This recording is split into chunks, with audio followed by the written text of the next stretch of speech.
செய்திகள் தொடர்கின்றன. தேர்தல் விதிமுறைகள் அமலில் உள்ள நிலையில் பல்வேறு பகுதிகளில் வாகன சோதனையில் ஈடுபட்ட தேர்தல் பறக்கும் படையினர் பல லட்சம் மதிப்புள்ள பணத்தை பறிமுதல் செய்துள்ளனர். தமிழக சட்டமன்ற தேர்தல் வரும் ஏப்ரல் 23ஆம் தேதி நடைபெற உள்ளதையொட்டி தேர்தல் நடத்தை விதிமுறைகள் அமலில் உள்ளது.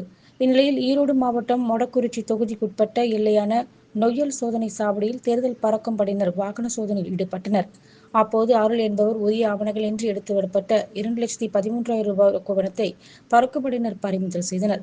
அதேபோல அவ்வழியாக பைக்கில் வந்த சஞ்சய் என்பவரை நிறுத்தி சோதனை செய்ததில் அவரிடம் இருந்த 50,000 ரூபாய் மற்றும் அதே பைக்கில் வந்தவரிடம் 86,000 ரூபாய் என மொத்தம் 3,49,190 ரூபாயை பறக்கும் படையினர் பறிமுதல் செய்து மொடக்குறிச்சி தாலுகா அலுவலகத்தில் தாசில்தார் சிவசங்கரிடம் ஒப்படைத்தனர். இதேபோல் நாகை மாவட்டம் கீழ்வேலூர் சட்டமன்ற தொகுதியைச் சேர்ந்த கிழக்கு கடற்கரை சாலையில் தேர்தல் பறக்கும் படையினர் வாகன சோதனை மேற்கொண்டனர். அப்போது அந்த வழியாக வந்த சரக்கு வாகனத்தை நிறுத்தி சோதனை செய்ததில் உரிய ஆவணங்கள் இன்றி 74,100 ரூபாய் இருந்தது தெரியவந்தது.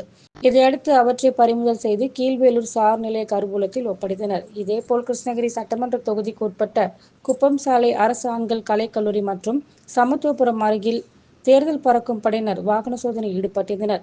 அப்போது அவ்வழியாக பெங்களூரில் இருந்து காரில் வந்த முரளிகிருஷ்ணா என்பவரை சோதனை செய்தபோது அவரது காரில் உரிய ஆவணமின்றி கொண்டு செல்லப்பட்ட 1,95,500 ரூபாயை தேர்தல் பறக்கும் படையினர் பறிமுதல் செய்தனர்.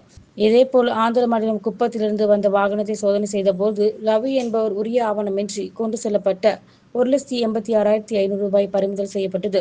இதேபோல் தருமபுரி மாவட்டம் பாலக்கோடு பகுதியில் தேர்தல் பறக்கும் படையினர் தீவிர வாகன சோதனையில் ஈடுபட்டனர்.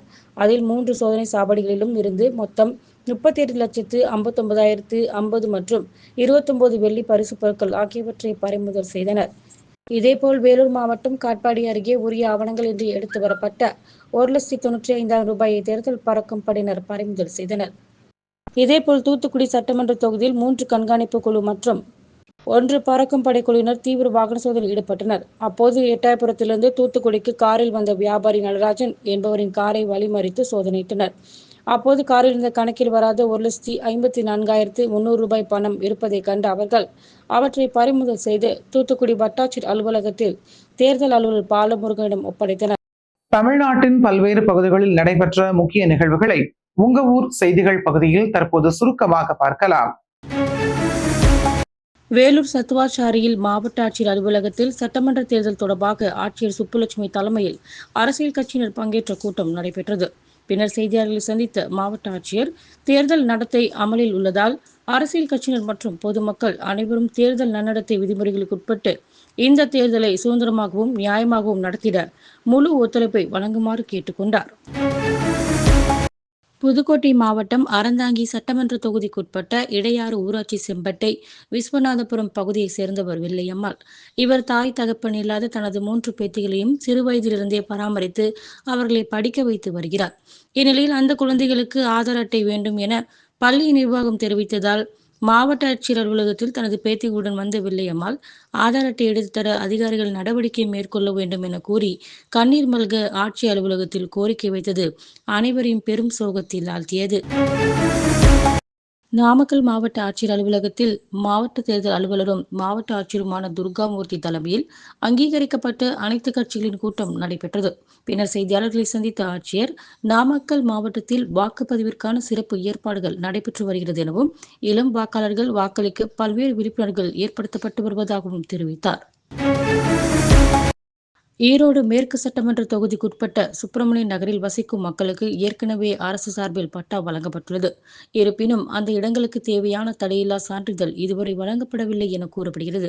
இதனால் ஆத்திரமடைந்த அப்பகுதி மக்கள் வாக்குறுதியை நிறைவேற்ற வலியுறுத்தியும் 224 குடும்பங்களின் வாழ்வாதாரத்தை உறுதி செய்ய வலியுறுத்தியும் திரளானோர் பேரணியில் பங்கேற்றனர்.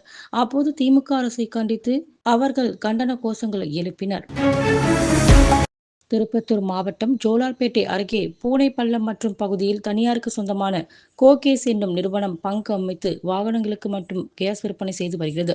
இந்நிலையில் அமெரிக்கா, இஸ்ரேல், ஈரான் நாடுகளின் போர் காரணமாக தமிழகத்தில் வீட்டு உபயோக எரிவாயு தட்டுப்பாடு ஏற்பட்டுள்ள நிலையில் வாகனங்களுக்கு மட்டும் பயன்படுத்தப்படும் பங்கிற்கு சென்று கூடுதல் விலை கொடுத்து வீட்டு உபயோகத்திற்கு பயன்படும் சிலிண்டர்களில் மக்கள் கேஸை நிரப்பி செல்கின்றனர்.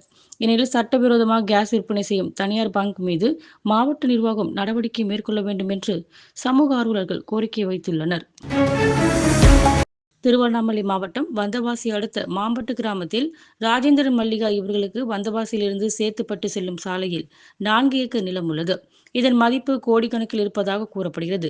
இந்நிலையில் ராஜேந்திரன் காலமாகி 10 ஆண்டுகள் ஆகும் நிலையில் சொத்தினை தனக்கு மட்டும் கொடுக்க வேண்டும் என்று அரசு மருத்துவராக உள்ள அவரது மூத்த மகன் ஆனந்தன் தாய் மல்லிகாவை அடித்து சித்திரவதை செய்து வந்துள்ளார். இதனால் ஆத்திரமடைந்த இளைய மகன் ஹரிதாஸ் தனது அண்ணன் மீது நடவடிக்கை எடுக்க கோரி காவல் நிலையத்தில் புகார் அளித்தும் அவர்கள் நடவடிக்கை எடுக்கவில்லை என கூறப்படுகிறது. எனவே சொத்திற்காக தாயை தாக்கும் அரசு மருத்துவர் ஆனந்தன் மீது நடவடிக்கை எடுக்க சமூக ஆர்வலர்கள் கோரிக்கை விடுத்துள்ளனர். இந்நிலையில் அரசு மருத்துவர் ஆனந்தன் தனது தாயை அடிக்கும் இந்த வீடியோ இணையத்தில் வைரலாகி பரவி வருகிறது. சென்னை விமான நிலையத்தில் பாஜக மூத்த தலைவர் குஷ்பு செய்தியாளர்களை சந்தித்தார். அப்போது பேசிய அவர், யார் எந்த தொகுதியில் போட்டியிட வேண்டும் என்பதை கட்சிதான் முடிவு செய்யும். கட்சி என்ன சொல்கிறதோ அதைதான் நாம் செய்ய வேண்டும் எனவும், பாஜக கூட்டணி வெற்றி பெற வேண்டும், திமுக ஆட்சியை எப்படியாவது வீழ்த்த வேண்டும் என்பதே நோக்கம் என தெரிவித்த அவர், தனிப்பட்ட முறையில் நான் போட்டியிட்டு ஜெயிக்க வேண்டும் என்பதில் விருப்பம் கிடையாது என தெரிவித்தார்.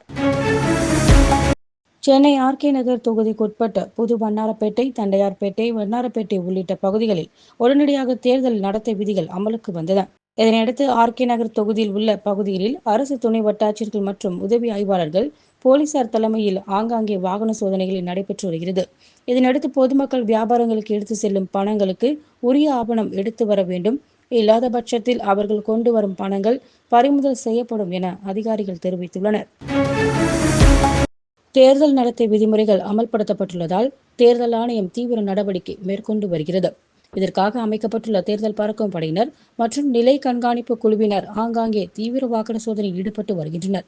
அதன் ஒரு பகுதியாக நெல்லை மாவட்டம் அம்பாசமுத்திரம் சட்டமன்ற தொகுதிக்கு உட்பட்ட கோடராங்குளம் விலகு பகுதியில் தேர்தல் பறக்கும்படை அதிகாரிகள் தீவிர வாகன சோதனையில் ஈடுபட்டிருந்தனர். அப்போது அந்த வழியாக வந்த வாகனங்களை நிறுத்தி சோதனையிட்டனர்.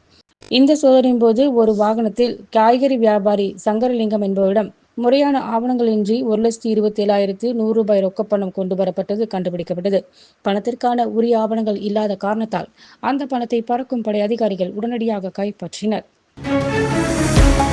ராமநாதபுரம் மாவட்டம் களுக்கூரணியை அடுத்த வாணிவிலக்கு பகுதியில் அமைந்துள்ள பெஸ்ட் மம்மி பேக்கரி நிறுவனத்தின் சார்பில் ஏற்பாடு செய்யப்பட்டிருந்த சமத்துவ இப்தார் நோன்பு திறப்பு நிகழ்ச்சியில் வலுத்தூர், களுக்கூரணி, வாணி, கோரைக்கூட்டம் உள்ளிட்ட பல்வேறு பகுதிகளைச் சேர்ந்த 700க்கும் மேற்பட்ட இஸ்லாமிய பெருமக்கள் மற்றும் 100க்கும் மேற்பட்ட இந்து, கிறிஸ்துவ சமூகத்தினர் கலந்து கொண்டனர். இதில் ஈரான் இஸ்ரேல் போர் பதற்றம் தணிந்து மீண்டும் உலக சமநிலை மற்றும் அமைதி ஏற்பட்டு மக்கள் மகிழ்வுடன் வாழ வேண்டும் என அங்கு சிறப்பு தொழுகை நடத்தப்பட்டது.